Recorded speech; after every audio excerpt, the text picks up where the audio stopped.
అందరికీ నమస్కారం అండి. ఎంతో విశిష్టమైన పరమేశ్వరుడికి ప్రీతికరమైన రుద్రమంత్రం గురించి తెలుసుకుందాము. రుద్రుడి మనసు గెలుచుకోవాలంటే రుద్రమంత్రం పఠించాలి, రుద్రాభిషేకం చేయాలి. మంత్రం మహాశివుడు మనసు కరిగిస్తుంది. అభిషేకం ఆయనకు ఆనందాన్ని కలిగించి అప్పుడు ఆయన శాంతించి ఆప్యాయంగా అనుగ్రహిస్తాడు. రుద్ర మంత్రం ఎంత విశిష్టమైనదని, మరెంతో మహిమాన్వితమైనదని పురాణాలు సైతం స్పష్టం చేస్తున్నాయి. దరిద్రుడు శ్రీమంతుడిగా, అల్పాయుష్యుణ్ణి కూడా చిరంజీవిగా చేయగల శక్తి రుద్ర మంత్రానికే ఉందని అంటారు. ఒకానొక సమయంలో అంతా రుద్ర మంత్రాన్ని పఠిస్తూ రుద్రాభిషేకం చేస్తూ పాపాలను కడిగి వేసుకుంటూ ఉండటంతో యమధర్మరాజుకు పని లేకుండా పోయింది.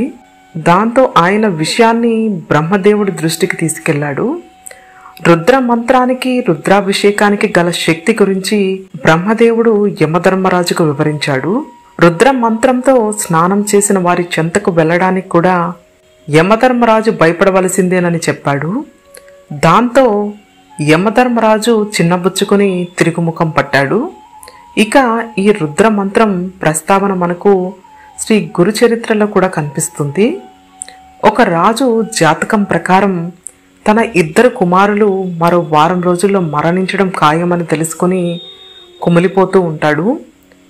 ఆ గండం నుంచి వారు గట్టెక్కాలంటే ఈ వారం రోజుల పాటు 100 మంది బ్రాహ్మణుల చేత 10,000 రుద్రమంత్ర జపం, రుద్రాభిషేకం చేయించవలసి ఉంటుందని రాజుతో పరాశర మహర్షి చెబుతాడు.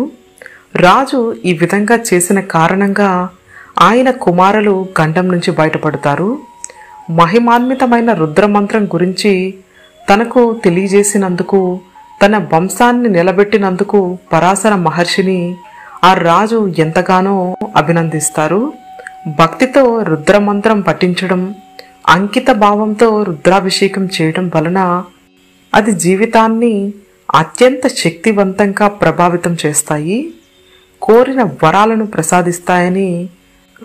వరాలు ప్రసాదిస్తాయని శాస్త్రవచనం. శివునికి రుద్రమంత్రం అంటే చాలా ఇష్టం.